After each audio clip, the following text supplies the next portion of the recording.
Assalamualaikum warahmatullahi wabarakatuh. Halo teman-teman semua, kita dari Profit Pioneers. Oh iya, Profit Pioneers punya jargon nih. Kita jargon dulu kali ya. Boleh tuh. Profit Pioneers, pelopor keuntungan masa depan. Nah teman-teman semua, seperti pepatah yang kita ketahui, tak kenal maka tak Sayang. tak sayang maka tak. Kenal. Maka dari itu kita kenalan terlebih dahulu ya. Bisa dari sebelah kiri aku ini. Halo semuanya, nama aku Nadia Fitri Zafira dari Prodi Akuntansi 2024. Selanjutnya, Halo semuanya, nama aku Ika Nurtasari dari Prodi Akuntansi 2024. nah selanjutnya halo semuanya, nama aku Fasya Karina Dendar Arta Putri dari Prodi Akuntansi 2024. Nah, hari ini kita bakal bahas sesuatu yang penting nih. Mau bahas apa tuh, Ca? Jadi kita membahas tentang dunia akuntansi di era revolusi industri 4.0. Nah, sebelumnya aku mau basa-basi dulu nih. Kalian kenapa sih mau masuk akuntansi? Aku tanya Ika deh. Nah, kenapa aku mau masuk akuntansi? Jadi dulu tuh aku waktu SMK-nya tuh ambil jurusan akuntansi. Nah, di situ tuh aku udah minat di bidang akuntansi itu sendiri. Jadi aku lanjut deh ke perguruan tinggi negeri. Berarti melanjutkan pendidikan sebelumnya ya? Betul. Nggak bosan ya? Ya dong. Kalau Nadia gimana? Kalau aku sendiri nggak jauh beda sama Ika ya alasannya. Karena dulu aku SMA-nya IPS dan udah pernah tuh belajar dasar-dasar akuntansi. Jadi aku tuh berminat untuk melanjutkan pendidikan di bidang akuntansi. Jadi kita ini punya latar belakang pendidikan yang beda-beda ya. Mulai dari Ika SMK akuntansi, terus Nadia SMA IPS, dan aku dari SMA IPA.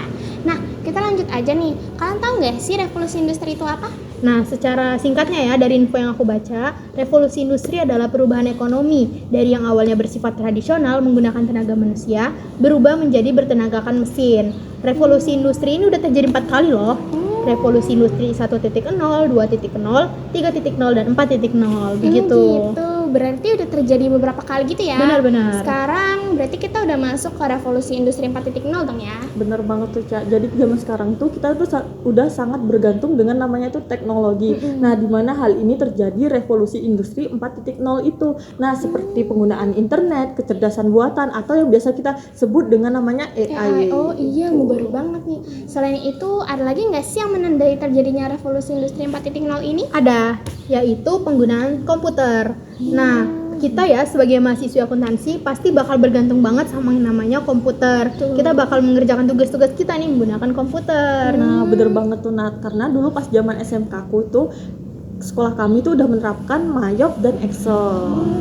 Nah, Mayop sendiri itu bisa mempermudah kita atau mempersingkat waktu kita dalam mengerjakan suatu data perusahaan itu sendiri. Di situ tuh udah otomatis menetapkan nama akun dan nominal itu. Nah, kalau Excel itu sendiri itu tuh bisa digunain di beberapa sektor, perusahaan, perkantoran, dan warung-warung kecil itu menginput data transaksi itu di situ. Nah, kalau mau lebih ringkas lagi nih, kita tuh bisa mengimpor data dari Excel sendiri ke Mayop. Oh, seru banget ya kelihatannya. Keren. Bener, karena aku waktu sekolah itu masih belajar dengan buku folio atau biasanya disebut manual.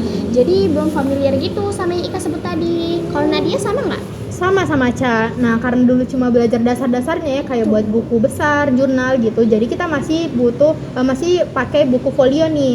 Nah, kalau mau nanya nih sama Ika, perbedaannya apa sih secara manual sama menggunakan komputer gitu? Jelas banget ada bedanya, karena pas dulu waktu kami praktek manual itu sangat lama, butuh waktu sampai 5-6 jam karena banyak tahapannya kan. Nah, tapi kalau Mayop kita tuh dikasih data perusahaan, kita tinggal masukkan aja ke dalam aplikasi komputer itu, udah otomatis deh hasilnya. Oh, berarti perkembangan teknologi ini ngebantu banget ya buat kita, Betul. apalagi di bidang akuntansi. Benar. Sebagai contoh nyatanya adalah penggunaan m-banking. Nah, di situ kita bisa ngeliat nih pemasukan kita berapa, pengeluaran kita berapa, dan kita juga bisa nabung loh.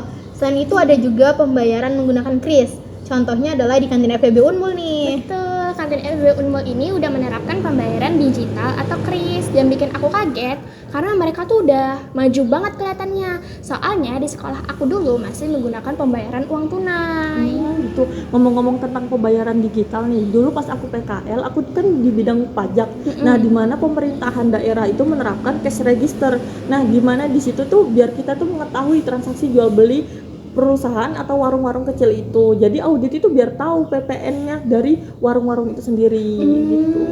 gampang banget ya. Jadi kita nggak perlu nih repot-repot ke kantor pajak dan ngitung pajak gitu. Iya, bener asik banget. Nah, ngomongin soal perkembangan teknologi ini, pasti ada kelebihan dan kekurangannya dong ya. Menurut kalian, kelebihan dari era teknologi ini apa sih? Jelas banget Cak bedanya, karena tuh kita tuh membuat lebih pekerjaan kita tuh lebih gampang menggunakan Mayop ini gitu. Oh iya sih, karena dengan penjelasan dari Ika tuh aku bisa ngebayangin gimana sih kerja kita bakal jadi lebih mudah kalau dibantu sama teknologi. Benar. Nah, selain itu ada juga AI ya. Nah, kita tuh bisa meminimalisir kesalahan-kesalahan kita yang mungkin kita nggak perhatikan nih waktu secara manual. Jadi, kita bisa lebih meminimalisir kesalahan yang ada gitu. Betul. Nah, terus apa aja tuh kekurangannya? Menurut aku sih kalau misalnya kekurangannya, orang-orang tuh banyak nggak sih sekarang yang udah bergantung sama teknologi? Banyak banget. Padahal teknologi tuh bisa aja salah karena mereka ada crash ataupun error. Nah, kalau misalnya kita nggak punya ilmu atau pengetahuan yang kuat, bisa aja kita nggak bisa menghadapin itu. Selain itu juga pasti kita ada muncul nih kekhawatiran gitu. Misal, apakah profesi akuntan ini bisa digantikan sama AI gitu. Bener-bener. Nah, kita sebagai generasi muda ya, kita tuh harus bisa memanfaatkan teknologi itu supaya kita bisa berkolaborasi dengan teknologi supaya kita tidak bisa digantikan dengan oleh AI. Betul itu. Jadi meskipun perkembangan teknologi ini ngebantu banget buat kita, tapi kita nggak boleh kalah. Jadi tetap harus upgrade diri biar nggak ketinggalan zaman. Bener banget tuh Aca, karena intinya teknologi ini kalau kita gunakan dengan baik itu bisa sangat membantu kita. Tapi kalau kita salah menggunakannya itu bisa jadi bumerang bagi kita. Nah, jadi intinya revolusi industri ini mempunyai peluang besar bagi kita dan pastinya memiliki tantangan bagi kita. Betul. Nah, jadi itu aja yang kita bahas untuk dunia akuntansi di era revolusi industri 4.0. Sekian dan maaf jika ada salah dan see you next time. Dadah.